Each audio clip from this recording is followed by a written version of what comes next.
on if you have a call. And I don't think we have any callers on the line just yet. Wait, Shirley is on the line You this were morning. corrected. I was. Shirley is on the line. So, Shirley, what's your question this morning? Morning, Shirley. Hello, Charlie. Good morning. I have blight on my tomatoes, Uh-huh. and I've been spraying them with Diconil, Uh-huh. and I was just wondering what I could use this fall to fumigate the cages. Mm-hmm.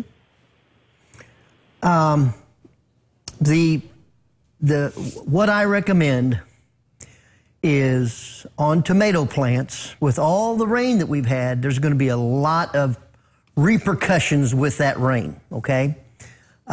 Early blight and late blight, I thought, usually come from the heirloom tomatoes. But I was talking to Grant Hartman out at the Arboretum, his Arboretum out there on the west side, and he said he had a lot of hybrid tomatoes that he had a terrible time with on the blight. And just to make sure we understand what a blight is for all of those who are listening, it's where the lower leaves start curling up and get black speckles on them, and then it just seems to fire up the whole tomato plant, and it goes north, and it just quits producing anything. And it's a waste, and you might as well pull them out. So here's what I say to do for early blight, late blight, etc. Make sure you mulch under the tomato plant 2 to 3 inches and about 24 inches around the tomato plant. So the spores, and they're there, that are in the soil, when you water, cannot splash up onto the leaves. Okay, that's number one, mulching. Number two is, as your tomato plant gets up to 3 foot, etc., trim off the lower branches so there's no branches closer to the ground than about 12 to 16 inches. Then that will reduce the possibility of those spores being thrown up into those leaves. Those are the two things I would do. And then, of course, the healthier the tomato plant, the more regular you water the tomato plant, the less chance healthy plant has of getting the blight.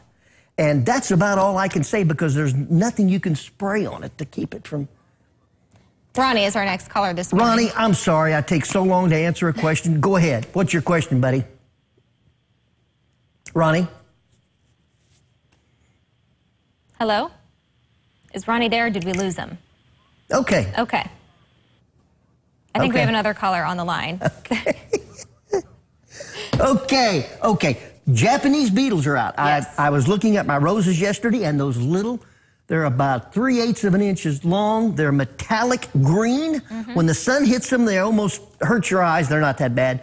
But they were eating my Dreams Do Come True roses.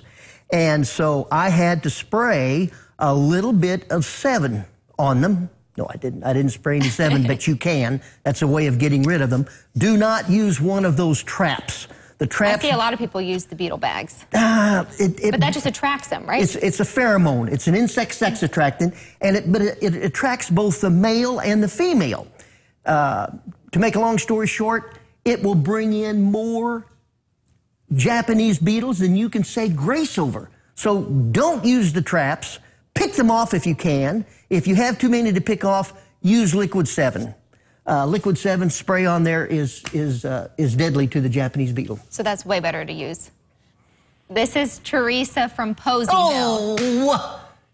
Teresa from Poseyville, good morning. I think she has a good question. Morning, Teresa. Good morning, Teresa. Mike's having...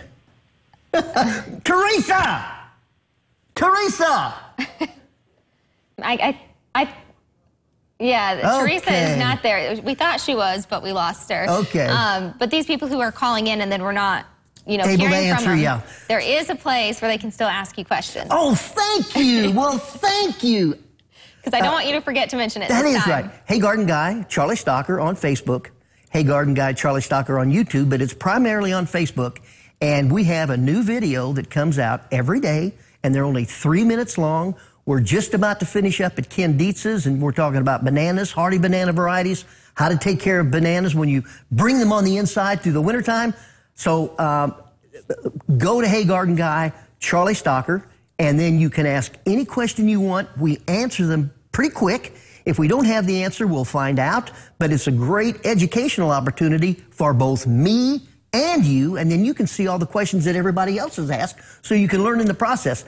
And it's a lot of fun. It is. You get a ton of questions every day, and people can also ask you questions on your Facebook page, too. On the Facebook page and on heygardenguy.com on our website, either one. So if you didn't get a chance to have your questions answered today, go there and ask Charlie them. But Charlie, you had a few things you wanted to talk about today. We've mentioned a lot of things. A lot of tomato problems, wilting. I'm going to go look at 3 different places today at what the problem is with their tomato plants.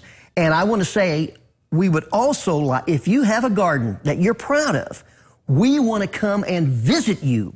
We can interview you or we can put you off to the side, but we would love to see gardens in the tri-state. So if you have a garden that you want to have us shown on Hey Garden Guy, Charlie Stocker, and possibly even tristatehomepage.com, give us your name and your number at Hey Garden Guy, Charlie Stocker on the Facebook, and we will come to visit you and ask you all kinds of questions about your tomato plants, your potato plants, your blueberries, etc. That's or a whatever great you're idea. growing. Oh, we're looking forward to it. We really are. We love to see gardens, and our garden in the backyard is doing okay. Hey, I'm going to tell you, I just looked at your tomato plants. Is it okay? You're the winner. Am I going to win? You're going to win. This is great news. Ron and Jake were gone this week, and my plant was taking over. All right, well, thanks.